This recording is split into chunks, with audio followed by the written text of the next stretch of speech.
Sí, va a estar otros ¿Usted 3 meses qué? más, y va a estar otros meses No más porque sé. toca intereses económicos de un sector que parece que no se quiere tocar, ¿no? Esto, en la cuestión política, cuando uno, esto lo decía, no lo digo yo, lo decía Arturo Jaureche, digamos, ¿no? Cuando se beneficia a algunos, se pierden los privilegios de otros, ¿no?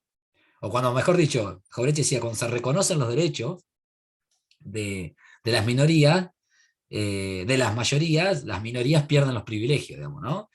Traduciendo, hay un sector del empresariado y demás que si esa ley, si una nueva ley de alquiler saldría, digamos, favorable para el inquilino, por así decirlo, obviamente que va a salir desfavorable para el propietario, ¿no? Entonces, si no sale, uno le da que pensar que no se quiere tocar los intereses de los propietarios del inmueble, ¿no? Básicamente, si no, no hay mucho para darle vuelta, ¿eh?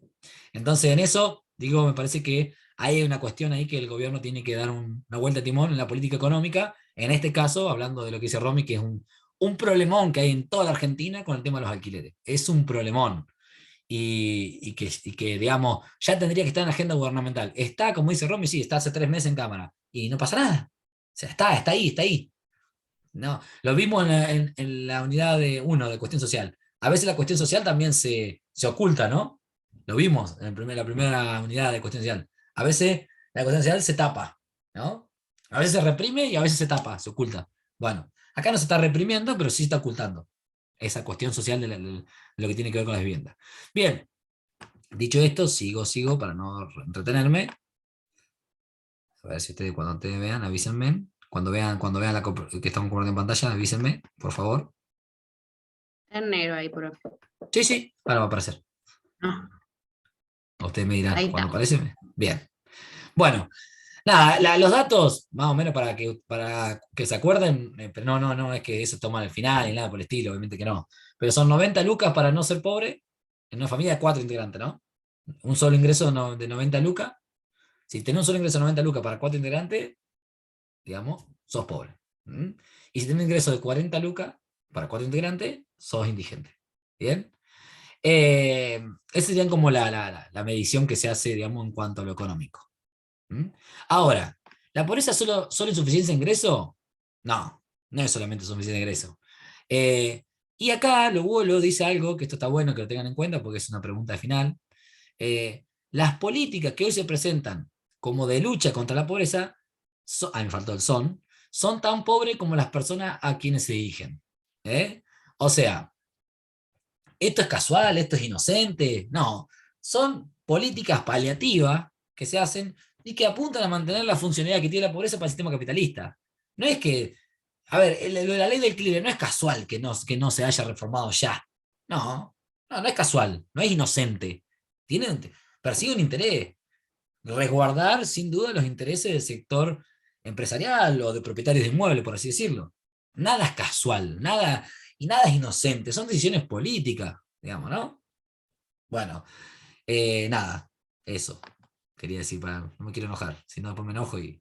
Bueno, voy a ver si puedo ver este video, a ver, vamos a ver si lo pueden ver. A ver, si no se traba, no importa. Uy, perdón. Pará.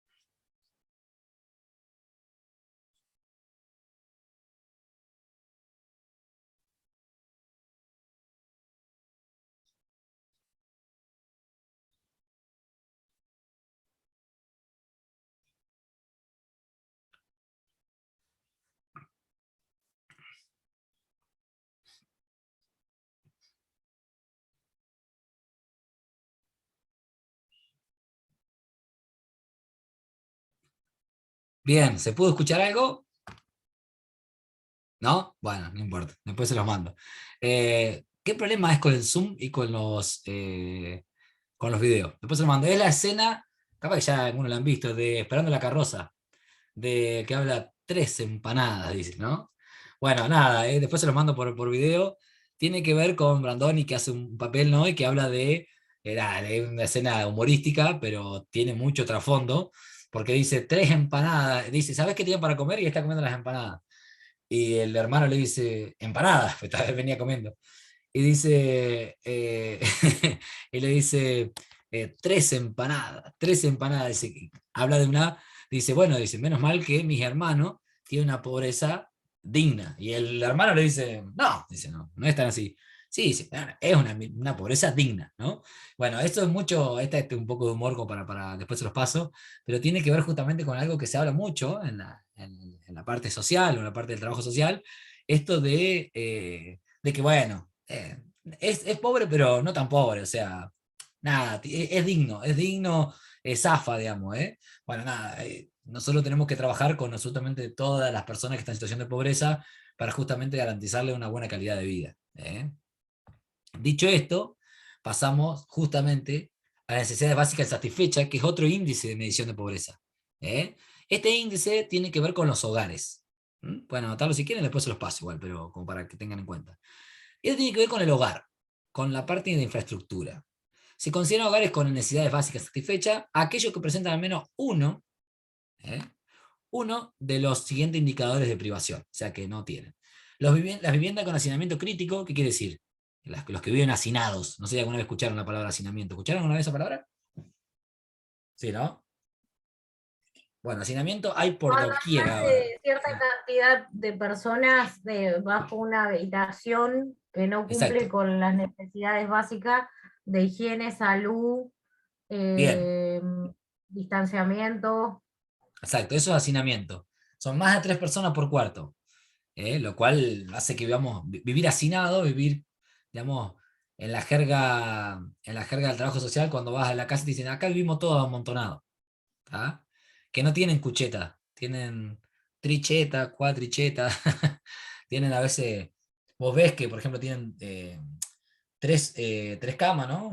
En vez de una cucheta, digamos, tres camas para arriba, y que el que vive, che, el que duerme en la parte alta, digamos, en la tercera cama de arriba, si se despierta rápido con una pesadilla, se pega la cabeza contra el techo, literal. Literal. Hay muchos hacinamientos, propio también esto de que hablaba Romy recién, del costo de los alquileres. Entonces, nos juntamos varios y vivimos ahí. Por eso hay nuevas formas de ser familia ahora. Ahora hay, no solamente ser familia por una cuestión de consanguinidad, de una cuestión de, no sé, matrimonio, de afinidad de pareja, sino dicen, no, nos juntamos, no sé, 10 amigos y vivimos juntos porque tenemos 3 habitaciones y listo, porque no tenemos forma de pagarlo, sino separado. ¿Se entiende? Hay un montón de formas de ser familia. ¿Me escuchan? Sí, ¿no? ¿Estoy bien? Que tienen que ver, bien, gracias Flor, tienen que ver justamente con las estrategias de supervivencia. Así hablaba, estrategia de supervivencia es un concepto de Carballeda. Estrategia de supervivencia, justamente, de supervivencia de poder, digamos, combatir esta situación de pobreza, ¿no? Entonces, nada, a medida que pasa el tiempo, la gente tiene mayor creatividad, porque la creatividad la estimula, por alguna forma, por así decirlo, es todo lo que el mercado excluye y todo lo poco que incluye el Estado, digamos, ¿no? Que es quien tendría que venir a achicar esa brecha de desigualdad y que no la está haciendo. Entonces, siguiendo con un hogar con NBI, sería cuando hay una vivienda con hacinamiento crítico, o sea, más de tres personas por cuarto. Una vivienda de tipo inconveniente, que es una pieza de inquilinato, una vivienda precaria, una vivienda las que nosotros conocemos como rancho, como esas que a simple vista uno se da cuenta, no tenés que ser ni arquitecto, ni ingeniero, ni nada, que no es un hogar habitable, digamos, ¿no? Las viviendas que no tienen desagüe, ese es otro ítem. La vivienda donde algún niño en edad escolar no asiste a la escuela, importantísimo esto, una de las funciones que tenemos que tener los trabajadores sociales cuando uno hace visita domiciliaria es justamente siempre preguntar en qué año de escolaridad está el niño, cómo van los estudios, si asiste asiduamente a la escuela y demás. Es un derecho. Si el niño no va a la escuela es un derecho vulnerado, ¿no? Es así y nosotros tenemos que garantizarlo. En caso de No que esa sé, familia no... Sí, ¿quién me habla? no No sé si has escucho. leído algo del Eliana, nene de Eli. Formosa. Sí. El Sí, nene decime, Eli. de Formosa que no va al secundario, pero no sabe leer Ay, no, no lo escuché. ¿Tenés la noticia por ahí? Fueron a hacerle una entrevista, lo voy a buscar, lo paso después al grupo, Dale. fueron a buscarlo, fueron a hacer una entrevista a los padres y viven, tienen un baño afuera, duermen todos juntos, no tienen agua potable, andan descalzo porque las zapatillas lo usan solo para el colegio, Bien, Eli. y Bien, bueno, es increíble, es, no sepa eso que me leer está. porque va. Claro, bueno, hay un sistema totalmente excluyente, hablando de exclusión, ¿no? Más exclusión que todo eso que nombraste, exclusión de todo tipo, económica, social, educativa, de salud. Todas las exclusiones que estamos viendo están en esa familia, todo lo que nombraste vos, ¿no? Eso es lo que, Falta del Estado, porque para llegar a ese punto, profe, se saltaron un montón de cosas, ¿o no? olvídate, hay un Desde, estado totalmente ausente, un estado totalmente ausente. desde el ¿Dónde están? colegio, desde... Sí, los organismos del Estado han sido cómplices o perpetrador de esa vulneración de derechos, ¿no? Por lo que está contando Eli. Ahí es, no hay que sacarse el lazo, ¿no? Como hace mucho veces el Estado, ¿no? Sacarse el lazo, no. El Estado tiene que garantizar todo eso, todos esos derechos que, bueno, sin duda ahí hay un montón de derechos vulnerados, no solamente del niño, sino de la familia en su totalidad. Entonces, ahí uno donde tiene que replantearse qué es lo que está pasando. Muchas veces todo esto que cuenta Eli, muchas veces esto también invisibilizado, eh, porque bueno, como vimos en la unidad 1, la cuestión social a veces se reprime, a veces se oculta, a veces se invisibiliza. Entonces está invisibilizada justamente esta cuestión social, en este caso de esta familia, totalmente invisibilizada. Y hay familias que están totalmente convencidas de que no pueden, digamos, como ellos te dicen, no puedo pedir, yo no quiero ir a pedir, te dicen, ¿no? No quiero molestar, te dicen. Cuando uno le explica que en realidad no molesta, que tiene que ver justamente con sus derechos, con los derechos de su hijo, de asistir a la escuela, de tener alimento y demás, aún así todavía cuesta entender. ¿Por qué? Porque el sistema muchas veces le dijo no. Entonces es muy difícil aceptar un sí. Después de años de que a vos te digan no, no, no. ¿Se entiende lo que digo? O sea, tantas veces no, es difícil que después vos creas realmente que alguien puede venir y decirte sí. Es muy difícil. O sea, se naturaliza, ese es lo social. Se naturaliza la forma de vida, esto que cuenta Eli, ¿no? Se naturaliza totalmente. Ah, bueno, mi hijo no va y no se critica eso. Y no es culpa de la familia, porque capaz que todavía vas a tener algunos detractores en los medios de comunicación que te van a decir, bueno, es culpa de la familia que no manda al nene a la escuela. Y vos decís, y bueno, no tienen las posibilidades, no tienen la misma oportunidad que tenemos nosotros de poder mandar a los niños a la escuela, ¿no? Bueno, muchas cosas para debatir. Igual, Eli, esto es en Formosa, y ojalá que después puedas pasar la noticia cuando la encuentre. Nada, yo vivo en Marrascón, un pueblo muy chiquito, y sin embargo también tengo situaciones de, de ausentismo escolar que empiezan con esa denuncia por parte de la escuela, ¿no? Que va el equipo técnico de la escuela secundaria, va, o sea, una trabajadora social y la psicóloga van a la casa, hacen la visita domiciliaria, ven por qué están faltando a la escuela tal niño, y después vemos que no es solamente ese único derecho vulnerado a la educación, tiene un montón de derechos vulnerados, derecho a la salud, no le han puesto el esquema, no tiene el esquema de vacunación completo, no tiene control sanitario de niños sano, no sé, no tiene, bueno, hoy se suma la vacuna contra el COVID, no sé, miles de cosas, y ves que hay derechos vulnerados de todo tipo. Entonces digo, a veces se da esto que cuando uno va a una visita domiciliaria aparece en lo que antes llamaba, ahora no se habla más, antes se llamaba las familias multiproblemáticas, no sé si alguna vez escucharon eso, familias multiproblemáticas, no se habla más de eso, pero hace un tiempo cuando yo estudiaba se hablaba de eso, que se dejó de hablar de eso porque pone el foco en que es culpa de la familia. Es una familia que tiene un montón de problemas, multiproblemática. O sea, ya se dejó de hablar en ese concepto, ya no se habla más así. Se habla de justamente familias que tienen derechos vulnerados, ¿no? Y que, bueno, nosotros como trabajador social tenemos que tratar de garantizar esos derechos. Entonces, en ese sentido, moraleja, lo que quiero decir, para resumir, que cuando uno hace una visita domiciliaria, uno va por un derecho vulnerado y a veces aparecen cosas que no imaginábamos. ¿Eh? Hay que estar atento a todo. Digo, no, y tranqui, no se desesperen, porque uno tampoco es mago y hay veces que hay cosas que nos pasan adelante de nuestras narices, adelante de nuestra nariz y nuestros ojos, y aún así no lo vemos. ¿Tá? Pero eso lo afina el tiempo, la experiencia, la capacidad de observar de otra manera y eso, así que tranqui. Y consejo, ya que estamos hablando de esto, cuando hagan visita domiciliaria, traten de hacerlo siempre acompañados, y si es de trabajo interdisciplinario, mucho mejor. Si pueden hacerlo con una psicóloga sería ideal porque tienen otra mirada a la nuestra. Nosotros tenemos una mirada más social, sociocomunitaria, y la psicóloga tiene una mirada más del enfoque individual, entonces está bueno hacerlo interdisciplinariamente, ¿está? Si no pongo una psicóloga, yo por ejemplo algunas visitas las hago con el doctor, que está muy bueno también. ¿Eh? Siempre que vaya otra persona está bueno porque ya pensamos diferente y está bueno poder ver cosas que uno no podría ver. ¿Eh? Bueno, y otra cosa es vivienda que tienen 4 o más personas por miembro ocupado. ¿Qué es esto? Es en las cuales el jefe tiene bajo nivel de educación, solo asistió 2 años o menos a nivel primario. O sea, hay muchas personas viviendo en una casa y en realidad hay un solo miembro que tiene, digamos, un solo miembro de esa familia que tiene trabajo, pero así todo, ese jefe de la familia tiene poquitos años en el nivel primario, tiene una educación totalmente básica. Eso en el NBI. Usted me puede preguntar, ¿se usa, Mati? Sí, se usa mucho el NBI, se usa mucho también la línea de indigencia de pobreza, pero seguimos un poquito más y ahora voy a explicar algo con esto. Esto no hace falta, ya hablamos un poquito. Acá, debate, ¿la pobreza solo es suficiente de ingresos? No.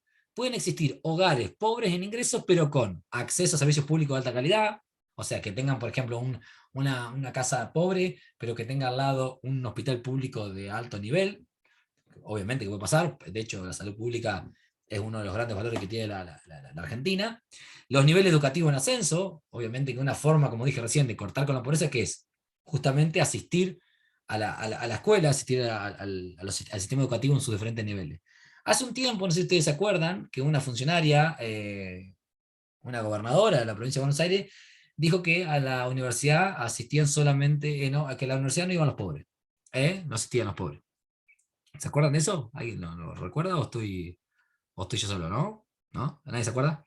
Bueno, yo me acuerdo bien, porque es una mirada totalmente estigmatizadora, y justamente si hay una posibilidad, un camino, digamos, para cortar con ese circuito de pobreza intergeneracional que hablaba recién, que de padres pobres nacen hijos pobres, es el acceso a la educación, garantizar ese derecho a la educación, ¿no? Esto lo hablo también en carne propia porque en mi familia soy primera generación de universitario, junto con mi hermano. Lo cual eso también me molesta mucho, y eso de manera personal ya me molesta cuando se habla de que a la universidad pública solamente, digamos, que no van a llegar nunca los pobres porque no llegan justamente y no la utilizan, decía ella, ¿no? Bueno, nada, una locura total.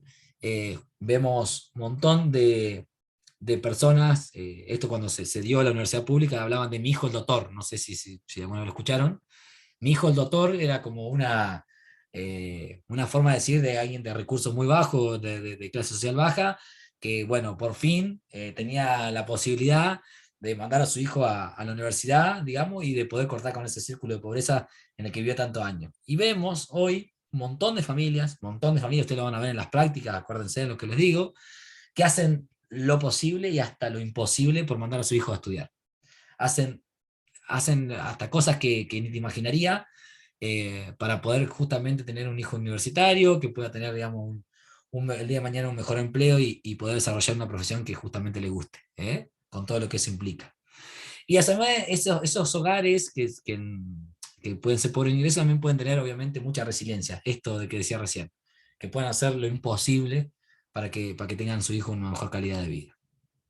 Dicho esto, El otro día, sí, perdón, digan, nada que ver, diga. No, pero ¿cómo nada que ver? Diga. estaba viendo Santi Maratea, Sí, estaba hablando de un chico que es de la comunidad Wichi y que fue a la universidad bien. a estudiar abogacía y se recibió y todo para poder defender los derechos de la comunidad porque estaban siendo vulnerados, o sea, ellos no tenían nada con respecto a la salud, creo que el Saneamiento, único hospital que infraestructura. tenían, claro, Sí. eso, creo que el único hospital cercano que tenía eran como a, no sé, 200 kilómetros, ponerle de donde estaban, eh, y nada, o sea, no tiene nada que ver, todo el mundo tiene derecho a ir al colegio y a la universidad, perdón, y todos vamos a hacer lo posible para estudiar, digamos.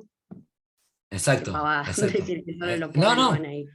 no, bueno, pero que sí es cierto que hay un Yo creo sector. que los más pobres, a los que más les costó llegar a la universidad, son los que más aprovechan todo lo que hay, ellos lo consumen, todo lo consumen para seguir creciendo.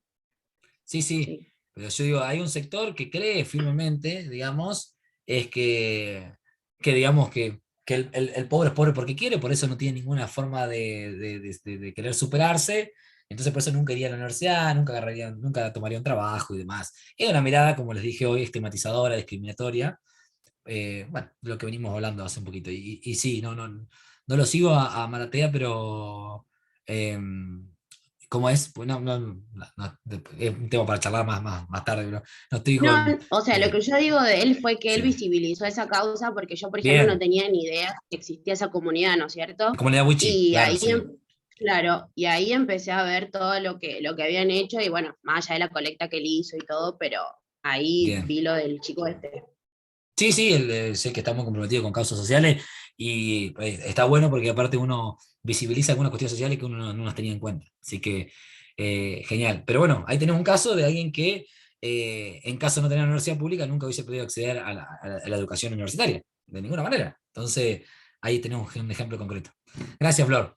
Ahora, dicho esto, todo lo que hablamos de pobreza, yo digo que es necesario para diseñar políticas sociales no solo saber cuántos pobres existen, sino qué tipo de pobreza los caracteriza. Ojo acá, cuando yo digo diseñar políticas sociales, no es algo así como re abstracto. Política social también es un proyecto. Ustedes, como trabajadores sociales, pueden hacer un proyecto el día de mañana para trabajar situaciones de pobreza. ¿Se entiende? Como pueden hacer un proyecto para trabajar todas las problemáticas sociales que ustedes quieran.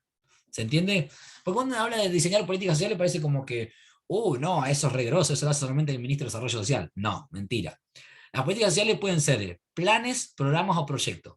Los planes sí los diseñan los que están en las esferas altas, digamos, de poder.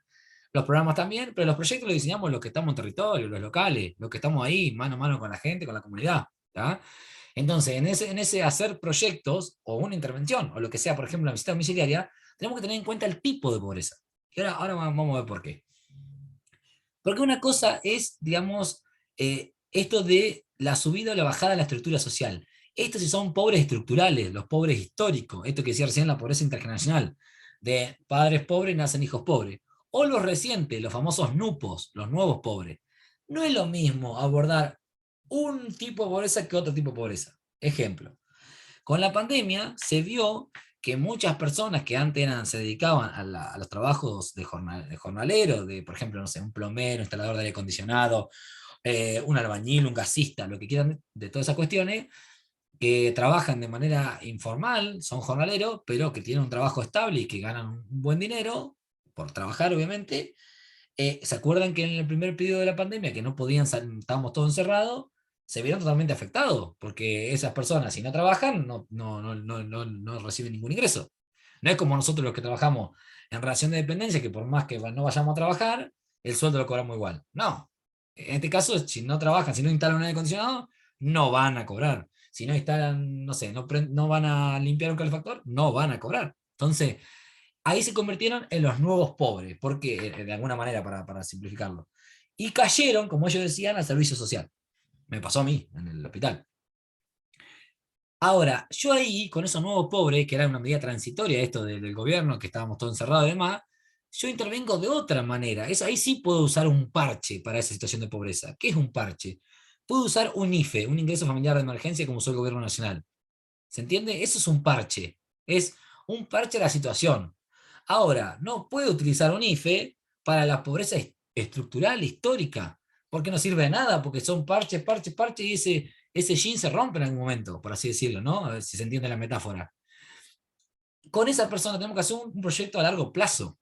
Tenemos que tratar de dar todos los mecanismos necesarios para incorporarlo al mercado de trabajo, para incorporarlo, si no podemos al mercado de trabajo, como gobierno podemos incorporarlo en la obra pública, ver la manera o ver las posibilidades de autoconsumo, no sé, por ejemplo, de poder garantizarse ellos mismos sus propios alimentos, como se usa mucho ahora todo lo que tiene que ver con las huertas, no sé si han escuchado todo lo que se viene con el tema de las huertas, se está trabajando mucho en La Pampa, digamos, todo eso se trabaja a largo plazo. Yo no puedo con un pobre estructural trabajar de la misma manera con un nuevo pobre que es capaz que es solamente una bajada de la escala de la estructura social y sube rápidamente porque estas personas que yo les decía, estos jornaleros, cuando terminó el aislamiento estricto, volvieron a trabajar y ya rápidamente se acomodaron nuevamente. ¿Tá?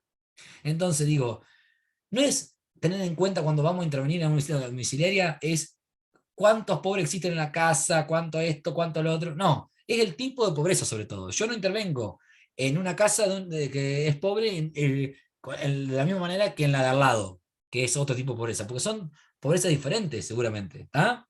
Con un pobre estructural tengo que garantizar la vivienda, tengo que garantizar los derechos de educación, tengo que garantizar varias cuestiones ahí para poder cortar con esa pobreza intergeneracional. ¿Se entiende? Con todo lo otro, hay una situación que atraviesan el momento con los nuevos pobres, que son los recientes, los pobres recientes. A veces pasa que es solamente una cuestión transitoria. ¿Se entiende la diferencia? Entonces, cuando buscamos soluciones, depende de no equivocarse en estas caracterizaciones, no confundir un pobre histórico estructural con un pobre reciente, un nuevo pobre. ¿Tá? ¿Hay diferentes tipos de pobreza? Sí, obviamente que sí. Sí, ni hablar.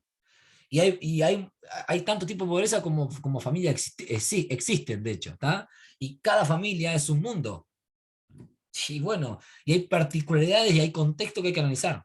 No se analiza, no hay recetas únicas en el servicio social, en ningún aspecto, ni en pobreza, ni en violencia de género, no hay recetas únicas, no existen. ¿Tá?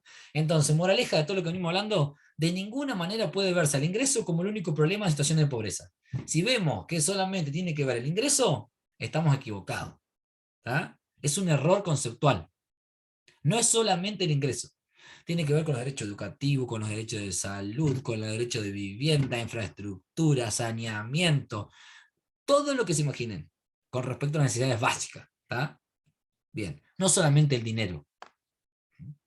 Bien, 2 segundos. Bueno, acá tengo una estrellita de Mafalda que dice, sí, ya sé, hay más problemólogos que solucionólogos, pero ¿qué vamos a hacerle?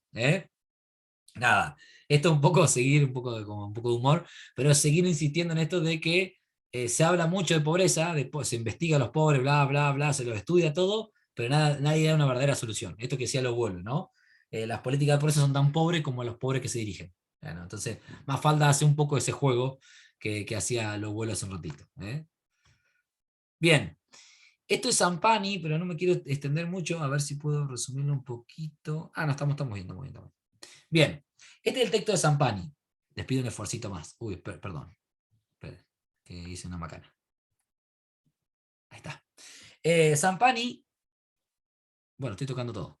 Zampani habla de... ¿Qué miércoles hace esto? Esperen, perdón. Ahí está. Zampani habla de 3 dimensiones en cómo intervenir para superar situaciones de pobreza. Atento acá. Esto es pregunta de final. Así que atento. Hay una posibilidad que es la asistencia social, hay otra posibilidad que es la inserción en el mundo del trabajo y hay otra posibilidad que son los procesos de ciudadanía, o sea, la educación. Entonces, la asistencia social. Garantizar la supervivencia material de las personas. ¿Cómo es la supervivencia material de las personas? Las situaciones, digamos, a ver, acá. Acá hice una macana que... Esperen 2 segundos. Que modifiqué todo la diapositiva, pero no importa. Tiene que ver, digamos, con... Una vez que nosotros no es lo mismo asistencia que asistencialismo, que es lo que hablé en el encuentro presencial en uno de los tanto que tuvimos. No es lo mismo la asistencia, esto de que, como yo le decía, que como dice la canción No te va a gustar, con hambre no se puede pensar, es así. Si necesito entregar una caja de mercadería a una familia, tengo que entregar, punto, no tengo que renegar de eso. Ahora, cuando eso se convierte en asistencialismo o clientelismo, si yo lo hago de manera todo el tiempo sin buscarle otra solución, eso sería como hablábamos recién, un parche y nada más. ¿El parche tiene que existir a veces? Sí, tiene que existir, no digo que no. Es la asistencia, está perfecto. Ahora, cuando eso es la única forma, cuando esa es la única solución, ahí es el problema. Eso tiene que estar acompañado con la segunda dimensión que habla Demo, que es la inserción en el mundo del trabajo.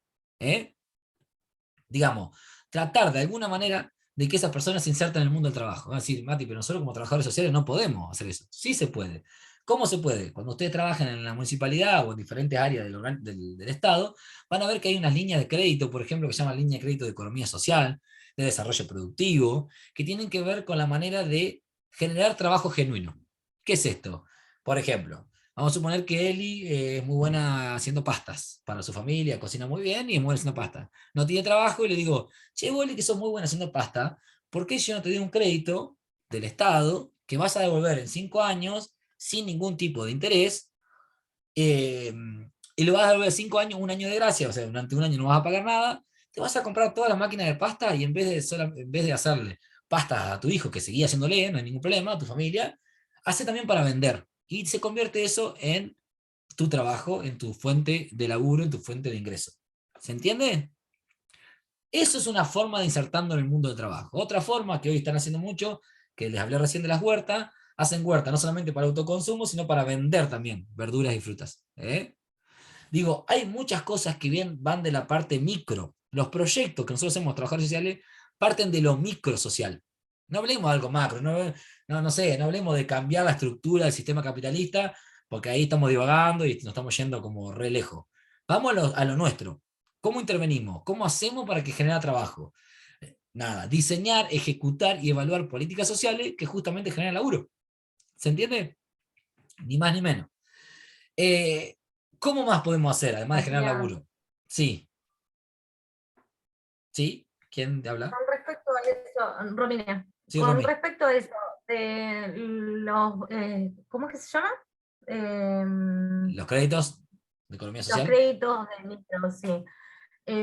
También rico va emprendimiento. mucho, sí, también va mucho en el asistente social que te atiende, en el grupo de Total. asistencialismo que te atiende. Porque yo he visto un montón de veces, en cuanto a enfermería, o cuando me ha tocado cambiar a la guardia y todo eso, que viene gente que dice, no, yo pedí ayuda, nadie me da una mano, yo fui a la municipalidad, nadie me da una mano, te dan una bolsa de mercadería y te mandan a tu casa, y yo se creen que con eso como toda la semana. Y volvemos al mismo problema de que si no tenés un buen conjunto de personas con capacidades, más allá de estudios, sino de capacidades humanas, de empatía, que se pongan al frente del servicio, nunca va a avanzar. Bueno, ni Mi hablar, punto. ni hablar, Romy, eso pasa para todas las problemáticas, pobreza, violencia de género, si hay alguien que no sabe escuchar a una víctima de violencia, también vamos a estar dando una mala intervención. Justamente la idea de estar acá en este encuentro y eso es que trate de colaborar con ustedes para que sean justamente aquellas personas que cuando vayan a escuchar a una persona en situación de pobreza o una familia, no solamente tengan que dar una caja de mercadería, que a veces es necesario, sino también decirle, che, mirá que hay una línea de crédito, ¿a vos qué te gusta hacer? ¿Cuál es, en qué sos bueno? Todos somos buenos en algo, todo. Eso de que es una mentira, eso de que no servimos para nada, no existe. Todos, para algo servimos, algo sabemos hacer, algo de alguna manera. Hay que buscar qué es lo que le gusta y si eso se puede convertir en una actividad económica que permita una fuente de ingreso. Ahora, también eso depende de la mirada del trabajador social, ni hablar, como todas las problemáticas. Si vos tenés una mirada estigmatizadora, reduccionista, que solamente decís, nada, deja, le doy la caja de mercadería y ya está, y sí, obviamente que va a ser una mala intervención cortada, parcial.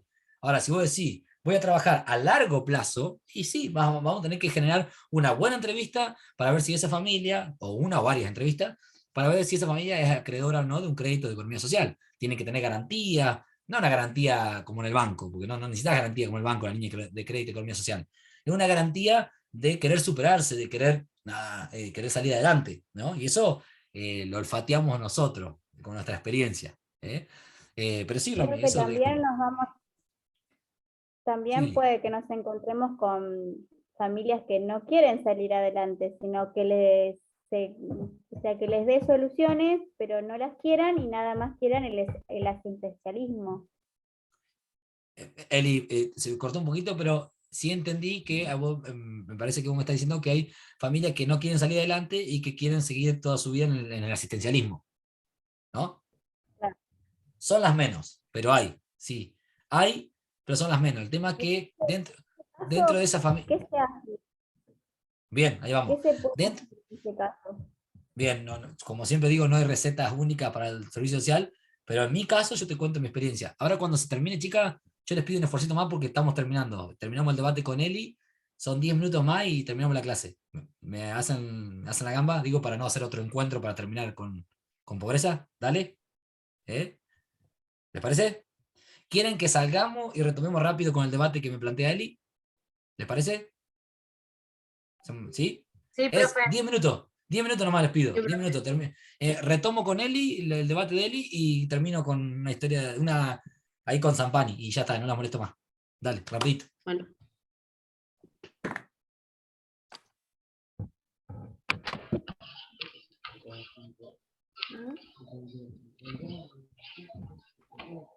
Ay, no sé qué me